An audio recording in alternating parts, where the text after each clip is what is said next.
É bom sorrir.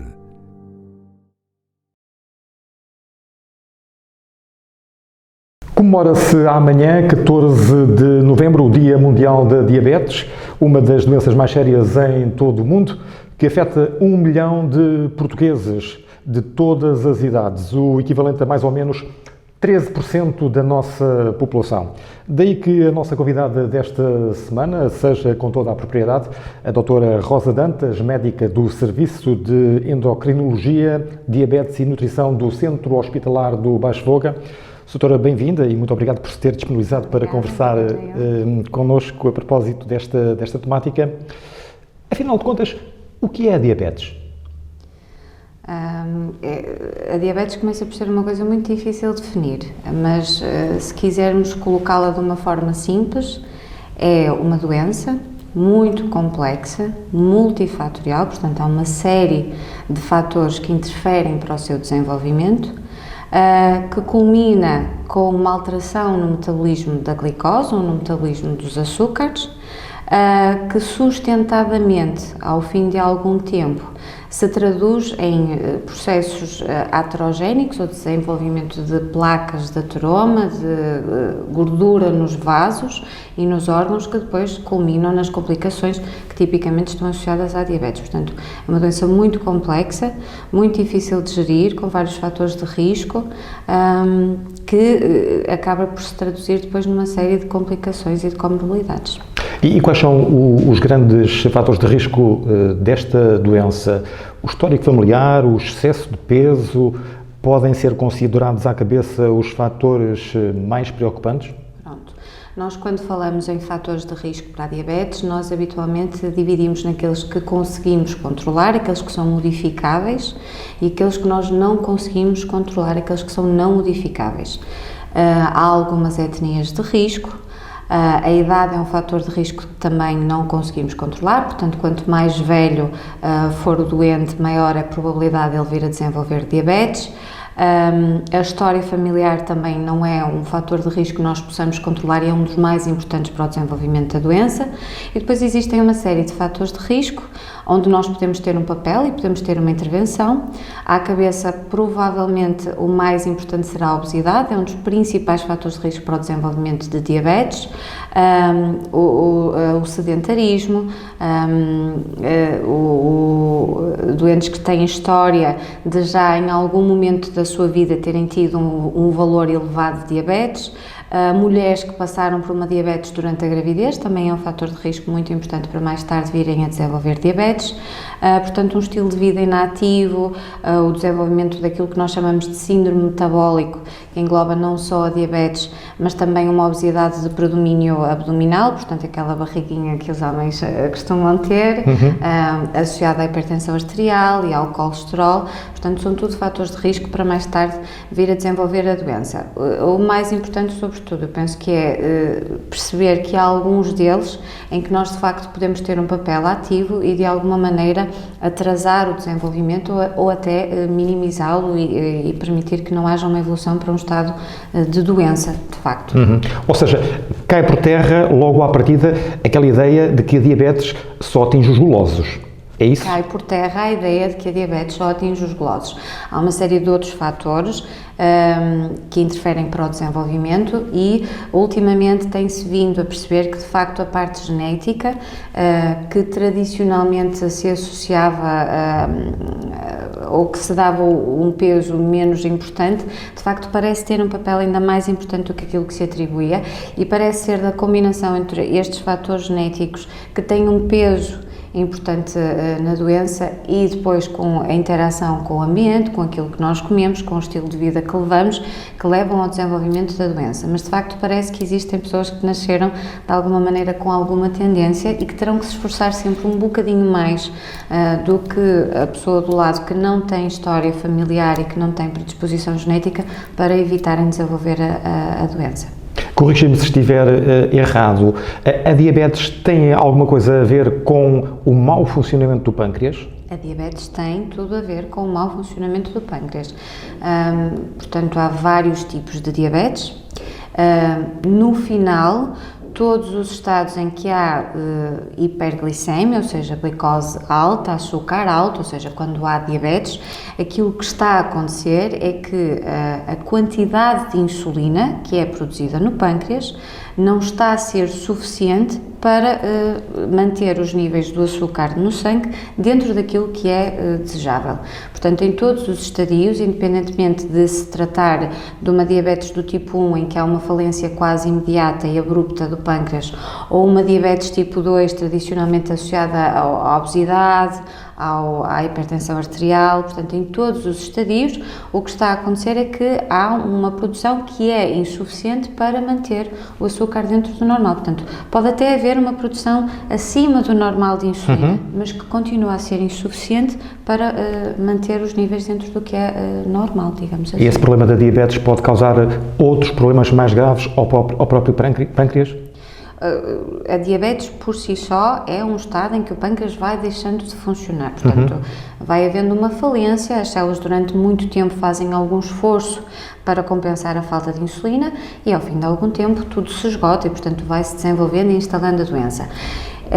Tradicionalmente, os doentes já surgem ou vão manifestando sintomas numa fase inicial discretos, ligeiros, de alguma sede, ou levantarem-se um bocadinho mais vezes para irem urinar, algum cansaço inespecífico, que quando evolui para estados muito avançados, então surgem com aquela história muito típica de ir à casa de banho muitas vezes com uma sede excessiva, um cansaço intolerável, um apetite muito voraz e nessa fase, então, já estará num estado muito avançado em termos de insulinocarência e a própria glicose elevada também faz com que a capacidade de resposta do pâncreas seja ainda pior. Portanto, é como se fosse uma pescadinha de rabo na boca. Portanto, a insulina começa por ser insuficiente e vai-se desenvolvendo um açúcar alto por causa disso. E depois, quando esse próprio açúcar alto, levado a estadios muito elevados, em glicemias francamente altas, também compromete o restinho que o pâncreas ainda tinha para produzir. Portanto, de facto é assim um bocadinho. Muito bem. Dados da Sociedade Portuguesa de Diabetologia referem que cerca de 1 em cada 3 portugueses adultos tem ou pode vir a ter a patologia. Sim. Este dado é muito assustador para uma médica? Este dado é muito assustador para todos os médicos. Eu penso que será a forma correta de dizer isto. Portanto, estamos a falar provavelmente de uma das epidemias mais complicadas de resolver do século, tá? Portanto, a diabetes, que se faz associar a tudo o que é complicações metabólicas, AVCs, infartos, que tem associação à doença renal crónica, portanto a necessidade de diálise mais tarde, que pode desenvolver pode levar ao desenvolvimento de cegueira e ultimamente o estilo de vida das pessoas, onde se promove um bocadinho uma alimentação menos saudável, um bocadinho mais de sedentarismo, com o aumento da prevalência da obesidade, que constitui um dos fatores de risco mais importante, tem feito com que a prevalência de diabetes venha a aumentar ou tenha vindo a aumentar assustadoramente, sobretudo porque começa a surgir em idades cada vez mais jovens e, portanto, o tempo de evolução da doença será previsivelmente mais, portanto, se a pessoa for diagnosticada aos 80 anos, terá que conviver com a sua diabetes e tratar a sua diabetes até ao final da sua vida, que não serão tantos anos como quem é diagnosticado, aos 30 ou aos 40, que se vê cada vez mais. Portanto, vai surgindo cada vez em pessoas mais jovens e até em crianças, que era uma coisa que se via muito pouco. Portanto, neste momento nós já observamos doentes muito, muito jovens e alguns deles até já com algumas complicações, portanto, já de uma história arrastada de doença. Outro dado temível é revelado pela Associação Protetora dos Diabéticos de Portugal, que diz que cerca de metade dos portugueses desconhece que tem a patologia. É esta realidade pode ser vista como uma questão de saúde pública? É verdade. Sim, pode ser vista como uma questão de saúde pública. Lá está. Como é que isto é possível?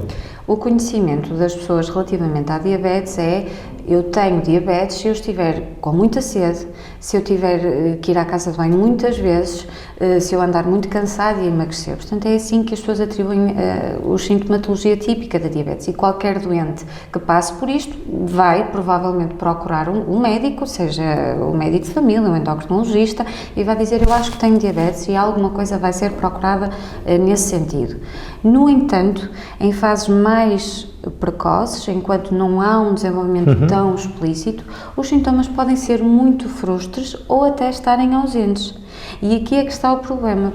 Quando nos surgem os doentes, muitas vezes têm uma história para trás de anos em que desconheciam completamente que eram diabéticos, porque eram pessoas relativamente jovens e que nunca tinham tido nenhum tipo de complicação de saúde, portanto também não têm muito por hábito consultar o médico de família, fazer uma avaliação anual, ver como é que está a tensão arterial, ver se está tudo bem com o colesterol. Portanto não há uma história para trás e, portanto, quando dizemos o senhor tem diabetes e provavelmente já tem diabetes há alguns anos, ficam sempre muito surpreendidos. E é verdade que metade das doenças não tem diabetes, metade das pessoas não sabe que tem diabetes, o que atrasa muito o diagnóstico, e portanto há uma série de tratamento e de intervenção que pode ser feita que no desconhecimento não é.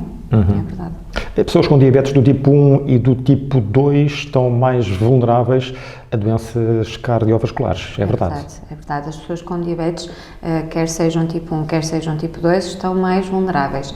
O açúcar alto, digamos assim, acaba por se associar ao desenvolvimento de aterosclerose, aquilo que nós designamos por gordura nos vasos e gordura nos órgãos.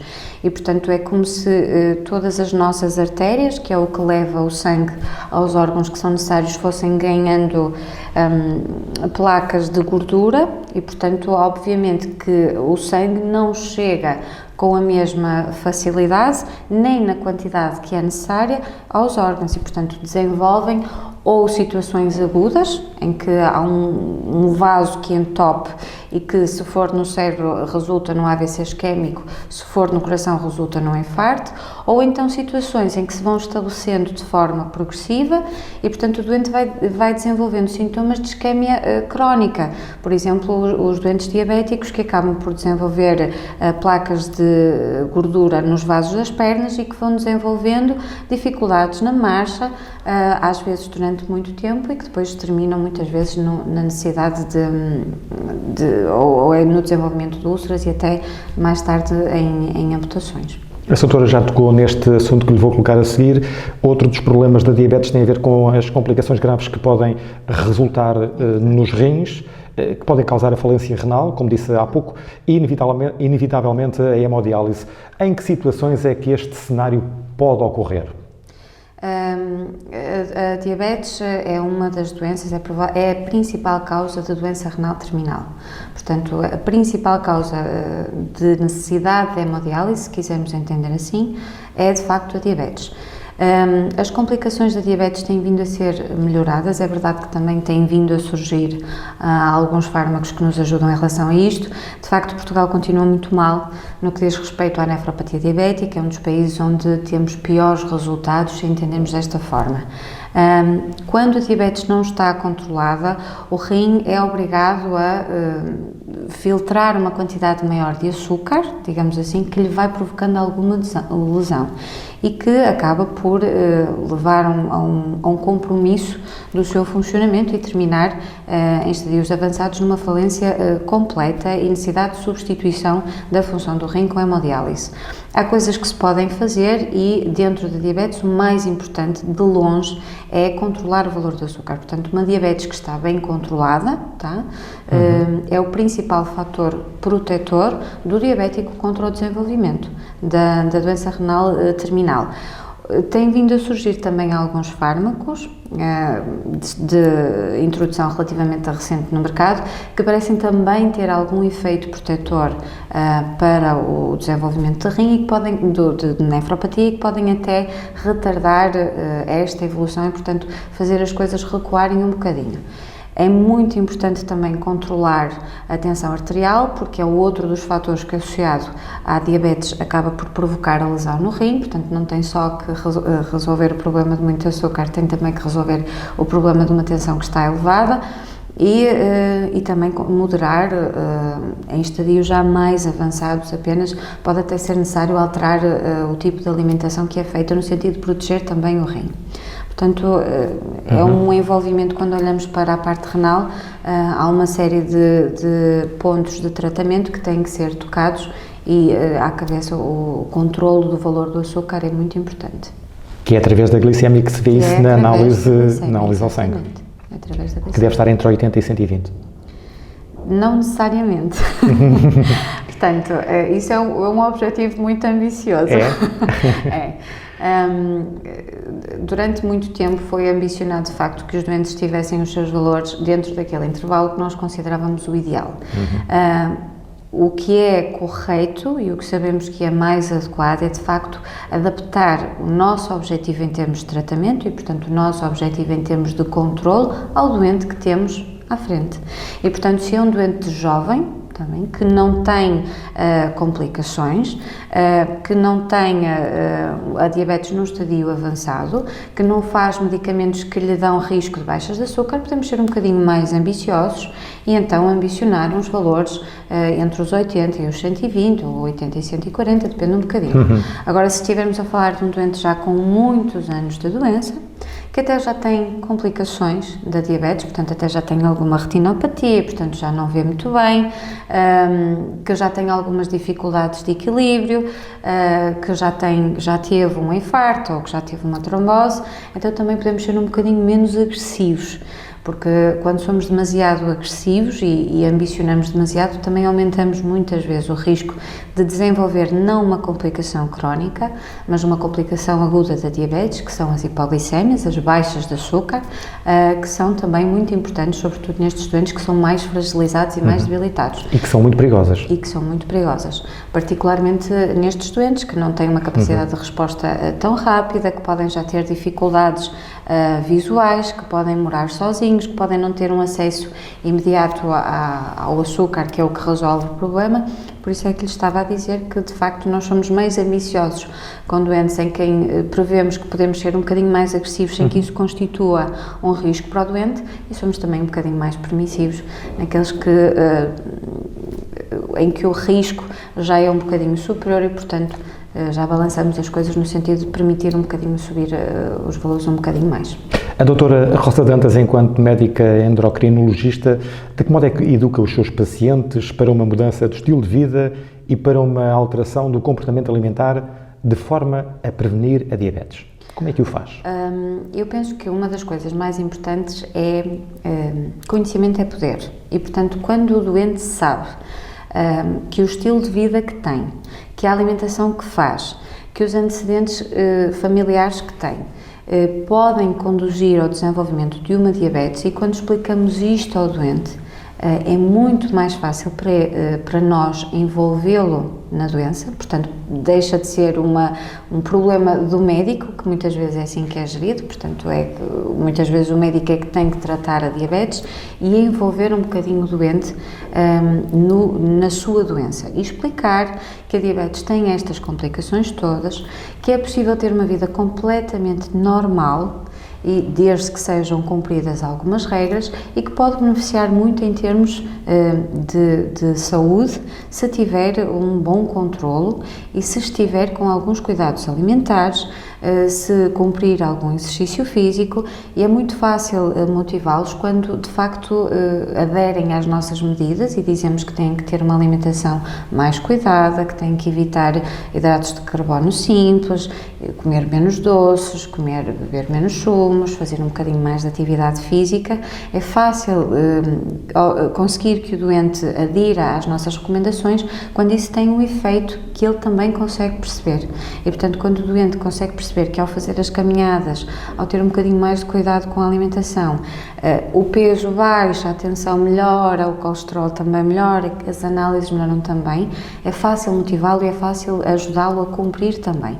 É sempre uma parceria entre o médico e o doente. Ou seja, o doente muitas das vezes tem que ser o médico de si próprio. O doente tem que ser o médico de si próprio. As medidas, estes cuidados de alimentação e de exercício físico são tão importantes ou até mais importantes do que tomar um comprimido todos os dias, que é mais fácil, também, mas não resolve os problemas todos. Portanto, é muito mais importante fazer o doente compreender que a parte essencial do seu tratamento é, de facto, cuidar aquilo que come e tentar ter um estilo de vida o mais ativo possível, o mais saudável possível, para permitir ao comprimido fazer alguma coisa, senão torna-se muito complicado. De que outro modo é que é possível mobilizar a nossa população portuguesa, para mudar esta realidade e ajudar a travar a progressão desta doença? Eu penso que, de facto, Portugal tem alguma dificuldade, nós investimos pouco naquilo que nós chamamos de prevenção. Portanto, estamos muito voltados para tratamento, ou seja, para quando o doente já tem alguma doença, já tem alguma comorbilidade, e apostamos pouco em termos de prevenção. Portanto, ações de sensibilização, explicar o que é a doença, explicar o que é que a doença traz, explicar o que é uma alimentação saudável, porque há muitos conceitos errados. Portanto, muitas vezes os doentes vêm com ideias pré-estabelecidas que a alimentação que faz até não estava assim tão mal e até tinha alguns cuidados, e muitas vezes são ideias completamente erradas. E, portanto, muitas vezes o que eu acho que falta é algum investimento nesta parte, na sensibilização da população. Isso passa por campanhas. O Dia Mundial da Diabetes é uma oportunidade muito boa para chamar a atenção das pessoas para este problema, falar sobre a alimentação na escola, na televisão, motivar um bocadinho as pessoas para a prática de atividade física, que eu penso que estará um bocadinho ainda por trabalhar, ou ainda dará para modificar um bocadinho. Falta investir um bocadinho na prevenção, porque depois da patologia estar estabelecida é sempre muito mais difícil de resolvê-la. É muito ligeiro dizermos que a diabetes é uma doença crónica. A doutora já falou aí que também pode ser uma doença aguda. A diabetes é uma doença crónica, tipicamente uma doença crónica, ou seja, o que nós queremos dizer com isto é que depois do doente ser diagnosticado com diabetes, dificilmente deixará de ser diabético, ok? É verdade que há situações em que há remissão de diabetes. Se houver uma perda de peso muito franca, de facto, o metabolismo da glicose que estava alterado pode voltar para trás e, portanto, se não é necessário que o pâncreas esteja num esforço tão intenso, ele muitas vezes consegue voltar um bocadinho atrás e manter ou voltar ao estado em que não era diabético. Na maior parte das vezes não é isto que acontece, portanto, depois da doença estar estabelecida é muito difícil deixar de ser diabético. Agora, o que a doença tem é aquilo que nós dividimos entre complicações agudas, ou seja, complicações que trazem um risco imediato de vida para o doente, e então aí englobamos as baixas de açúcar ou as situações em que a glicemia está muito, muito elevada, as hiperglicémias, as baixas e hiperglicémias, glicémias muito altas, que constituem um risco imediato para o doente, portanto, têm que ser resolvidos rapidamente. As complicações crónicas da diabetes é tudo aquilo que se desenvolve com a doença quando ela está estabelecida durante muito tempo. Então aí envolvemos a retinopatia, a nefropatia, a neuropatia, as alterações da sensibilidade dos pés, os infartos, as tromboses. Isso são complicações crónicas, portanto precisam de algum tempo para serem estabelecidas. São muitos os doentes que conseguem vencer a batalha da diabetes? No início pode ser difícil explicar ao doente que de facto ele não escolheu ou não conseguiu decidir se queria ou se não queria ser diabético, mas tem sempre um papel a dizer, tem sempre uma palavra a dizer.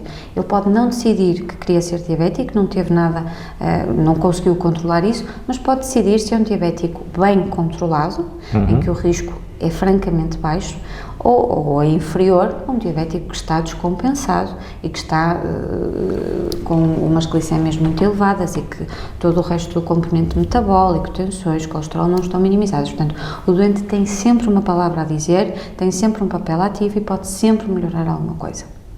Confesso-lhe agora que espreitei a sua página pessoal do Facebook para preparar esta entrevista. É sério? E li aquela história das duas doentes que num só dia lhe chegaram atrasadas 1 hora às consultas. E pergunto-lhe, um médico por vezes precisa de ter muita paciência para lidar com a irresponsabilidade dos doentes? Um médico precisa ter muita paciência para lidar com a responsabilidade dos doentes. A diabetes é provavelmente uma das coisas que é um bocadinho mais difícil para nós de gerirmos, mas muitas vezes é mesmo por desconhecimento do doente. Obviamente que se o doente tiver um comportamento irresponsável e não perceber o que é que esse comportamento acarreta, quais são os riscos que corre, é mais fácil continuar a não tomar a medicação, a fazer de conta que não tem uma doença grave, com complicações que podem ser muito graves também. Portanto, por isso é que lhe volto a dizer, o conhecimento é poder. Explicar ao doente o que daí vem é a melhor forma de conseguirmos motivá-lo. E, portanto, muitas vezes os doentes já ouviram o que nós dissemos, mas não compreenderam.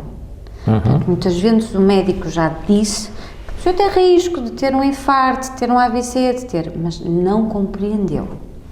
E, portanto, é preciso perder algum, não é perder tempo, é estar disponível para o doente, e isso também exige tempo, exige paciência também do médico, exige disponibilidade para explicar ao doente, porque depois de explicado, a adesão é completamente diferente. Portanto, trata-se de motivar o doente, porque o principal interessado é sobretudo ele. Por que razão é que a doutora Rosa Dantas seguiu medicina e depois porque é que se especializou em endocrinologia?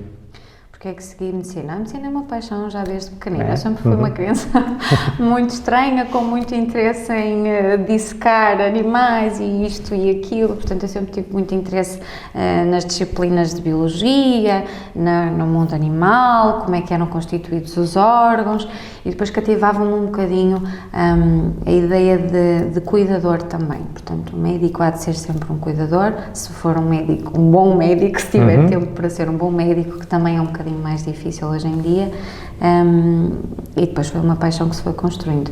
É verdade que há dias muito duros mesmo, mas neste momento, mesmo nos piores dias, aquilo que vamos ganhando quando vemos os doentes melhorarem à nossa frente, traz-nos muita satisfação. Não há sensação melhor do que ver o doente que estava mal, que fizemos alguma coisa para ele melhorar e que de facto melhorou. Não há sensação melhor. A endocrinologia surgiu porque durante a especialidade vamos nos cruzando com uma série de tutores, portanto vamos passando pelos nossos professores, e o meu professor, o meu tutor de endocrinologia foi provavelmente das pessoas mais fantásticas que conheci, continuo a ter muita admiração por ele, e acabou por me motivar um bocadinho para a especialidade, e ainda bem que o fez, porque não estou nada arrependida. Nesses dias mais duros de que falou, quem paga sempre a fatura é a família. Quem paga a fatura é a família, sem sombra de dúvida, é verdade.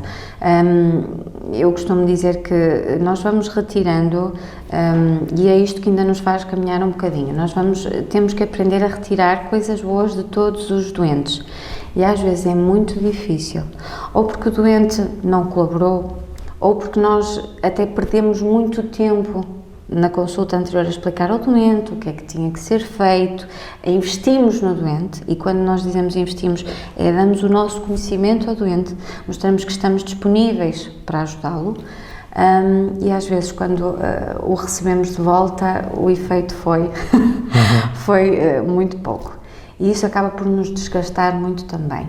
A medicina tem vindo a ser um bocadinho mais difícil, também porque as pessoas andam também muito absorvidas com outros problemas, com a vida familiar, e portanto às vezes o médico também paga um bocadinho essa fatura e a saúde vai-se deixando de lado. Eu não posso fazer isto agora, eu não posso comprometer-me em cumprir aquilo que me pediu, porque eu tenho outras coisas para fazer e, portanto, não posso cumprir.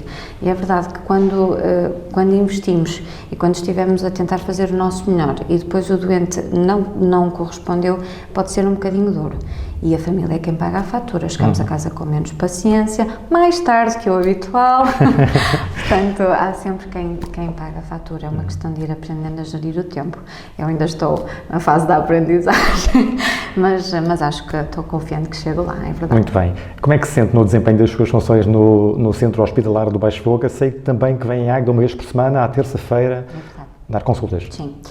O Serviço de Endocrinologia do Centro Hospitalar tem neste momento 4 endocrinologistas, são todas mulheres, Costuma-se dizer que as mulheres não trabalham bem juntas, mas não é verdade. O nosso serviço é só mulheres e funcionamos todas muito bem, damos-nos todas muito bem.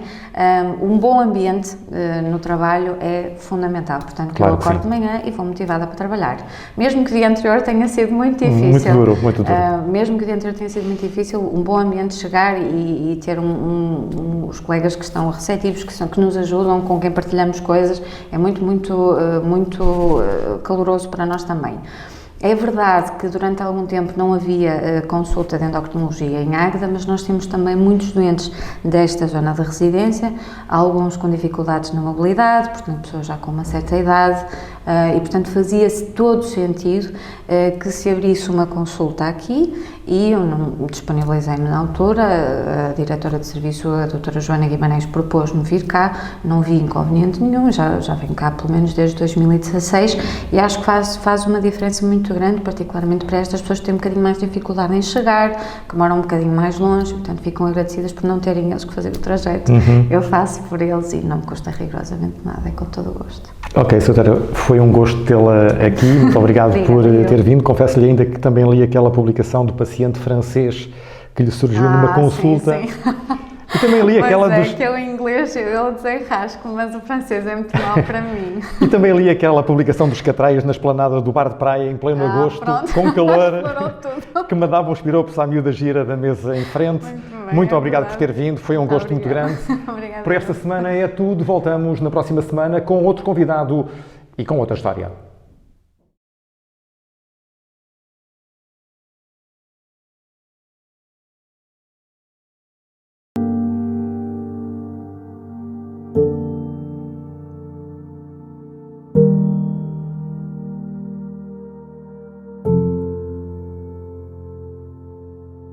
É bom sorrir.